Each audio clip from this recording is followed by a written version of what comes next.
Hi everybody, I'm Bree the Plant Lady, checking in with part 2 of my early October weekly garden tour. I am starting here on the far property border in the backyard where it's still very, very wet. I actually haven't been able to mow over here because it's so much water, but we don't have any rain in the forecast, so fingers crossed things will start drying out and, well, be able to start having some weather that actually feels more like autumn. Say that Edgeworthia is really happy, and it's just amazing how things change in the garden, because a few years ago that I thought was actually dying. It got nipped by an early frost and was severely damaged, and it's just incredible to see how it's grown back out. This front foodscape is looking good. Granted, the vegetables have struggled a bit because of how wet it is. Not very many plants actually want to be in standing water, but the Miss America Mizuna is holding on, and I've been harvesting a lot of peppers from here. The broccolis, they're not as big as areas that are more sun and less wet, but they haven't died, so that is a positive. And, well, the pumpkin or squash, whatever it is that's growing through here, is doing everything that I wanted it to do when I kind of cleaned this bed up a few weeks ago. I was really just wanting this to be a ground cover with this big bold foliage, and that's precisely what's happening. I am absolutely overwhelmed with eggplant. There's no other way of saying it. I'm heading to Georgia, and I'm bringing a 40-pound bag of fruit with me. Try and share with anyone who's willing to take it, because I have reached that point with the eggplant of this year. I definitely planted too many. I knew that I had. I noticed this one last night. I've decided to leave it. I'm gonna have this be a seed source because it's so enormous. You definitely don't want to eat eggplant that's this big, so I'm just gonna leave it and harvest it to collect seeds off of. This is precisely how I end up with so many eggplants to begin with, because I'm an obsessive seed collector. And this side of the border also just filled with squash vines. I am keeping my eyes peeled for fruit. I feel like it's in there and I'm just missing it, and then it's gonna grow to an enormous size.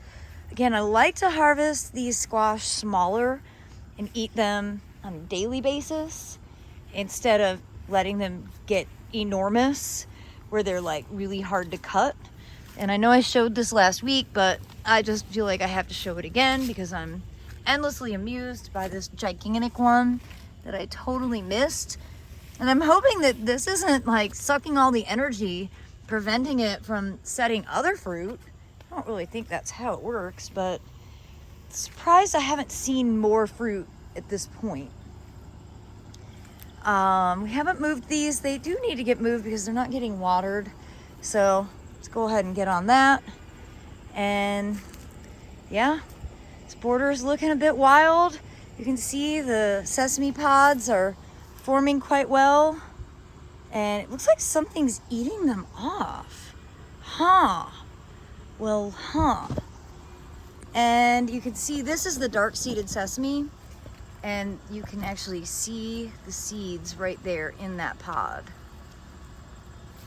But as we come along here, I love these mangaves and pots, and I'd actually considered just putting some mangave in the feed tank bed just to fill in where I pulled those coleus out. But this bed I think is significantly improved, and the solution to this bed might be that in the summer I put succulent pots in here, call it done. I can't get over how beautiful the sky is today. The driveway bed's looking good. The wall just never, it's just so awesome. I just don't understand why everybody doesn't have one of these. Wish garden centers would carry them. You can see that the broccoli and cauliflower side has grown really fast. I'm really encouraged by how well everything is doing in here. And yeah, these pots require water every day. And this south facing border, oh, I love it. I love it irrationally. You can see that the candy corn kufia is starting to bloom. The peppers are really starting to color up. I think that this one is on its way out, mostly because there's a massive fire ant mound at the base. And the coleus has totally overwhelmed the black madras rice. And I am going to make a video to show the harvesting process.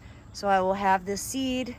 So in theory, next year, I'm actually going to have plants of this available when we are on the Fuquay garden tour, which is May 17th and 18th, 2025. So this morning when I was looking out at the garden from my spot on the couch, I was contemplating whether I should take the cleomes out. And that would potentially let something else that's in there fill in. I'm still contemplating it, but I came out and investigated and I saw all these bees. Now, this was in the morning. I was like, oh, what's it matter? It's like a month away, or maybe a little more than a month away from hard frost when all of this stuff will die down. Is it even worth the effort? And if pollinators are still being able to take advantage of it, really what's the point in removing it? But it doesn't really look that good at this stage. You know, it's just kind of tall and lanky. But I guess I'll leave it for now, and if I get a wild hair next week, that might be on the chopping block, just to clean the bed up a tiny bit. But to be honest, it probably isn't worth the effort. I am really thrilled that that Thailand giant overwintered successfully and is filling in that mid gap. I didn't expect for it to be perennial, and I love it. I really love it. Reminded me that I definitely want to have that big tropical element again. So next year when I am doing this bed, I'm gonna think about that, and you know, maybe even like put some bananas in pots. I don't want bananas to be permanent out here, but I think next year I might make this super tropical. And I think for the first time since spring, I'm actually kind of hopeful about how the wave is looking. Getting all those cool season veggies planted was great. So it really helped fill in the gaps and give it color and texture and just interest that did not exist prior. And you know, I would love if this had turned out to be an all cosmos border, which is what I was aiming for, but it's okay. The cosmos that did grow look great. This one zinnia I think is really spectacular. It might be Queen Lime Blush. I'm not sure. I don't remember now the varieties of zinnias that we put out here. And I'm really amazed that we don't have more fava beans, but the ones that are growing are doing really well. And I was just contemplating where I should sow some more, and actually might do more out here in the wave bed and really lean into this being a cool season veggie patch for the remainder of winter and not do it as a barley bed as I was originally planning. It's definitely Calicarpa season. Here is Calicarpa americana, Welch's pink, a little past its prime. Birds will start eating that. Here is Calicarpa acuminata. This is the Mexican beauty berry, and it's just starting to color up. And there we have a Japanese species of beauty berry. This is a great example of an international border. Overall, I don't do anything to this bed, so it's not super showy, but it's also not high maintenance, and I really appreciate that. Well, the pink muley grass has really started to take off, and it's just looking so beautiful, especially when the sun is shining through it, and that's precisely the vantage over here in the native borders. And you know, I have this dream of building a bed in here and it just be nothing but muley grass. So it's great. It's just such a beautiful plant, and it's burn appropriate. I'm really interested in burn management for the native borders. I kind of think you can't beat this view right now. I like the texture that the variegated yuccas are providing, and then that foamy pink and white from the Muhlenbergia. I'm so happy to see this because I've had a lot of moments where I really felt like I had made a complete mess. And seeing this makes me feel a little bit better. I'm a bit surprised that the Solidago stopped blooming so quickly, but I like it in this post-bloom phase, this texture. And I love white cloud Muhlenbergia. Might be my favorite plant. It's a big statement to make. And I of course don't remember specifically which aster this is, but I really like it. And I love how the Orangium yuccifolium stalks are kind of coming up through the white cloud Muhlenbergia over here. I think that's a really pretty element. Yep.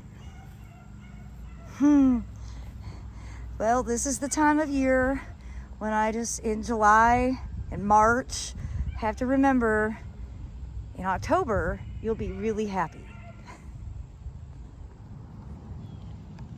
And here also lots of pink muley in this bed, and asters and verbena. It's just so exciting to see. Of course, you know, the majority of this plant material, including all the muley grass in these beds, came from Carolina Native Nursery, which was completely destroyed last week in Hurricane Helene. I'm gonna put a GoFundMe page. If you have any interest in supporting them, they are gonna make a gallant effort to rebuild their nursery. The devastation in the mountains is beyond comprehension, disturbing, and I will be sure to post information as I get it for ways that we can all be constructive, but still at this stage, they don't want people to show up. They don't have the ability to take on more people when they still don't have infrastructure, electricity, internet. So sending funds or donating non-perishable items is really the best thing that you can do to support the mountain community.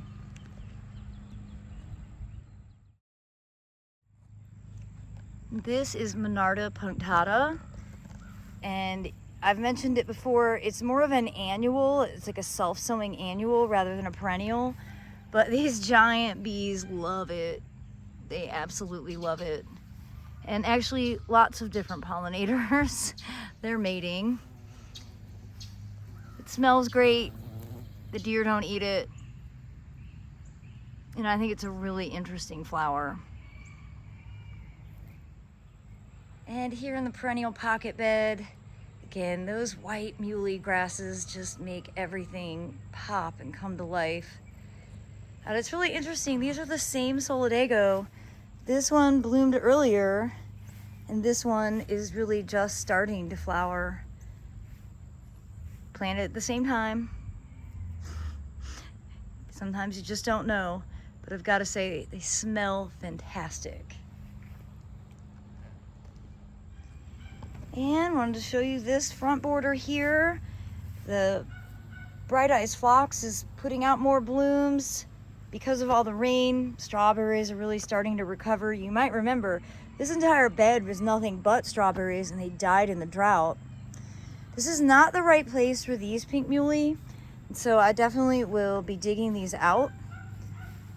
But I'm glad to see that the asters have all pretty well settled in. And well, this bed's gonna be under some renovation in the coming months, make it bigger and more interesting. Well, everybody, I hope these early October weekly garden tours will serve as inspiration for you.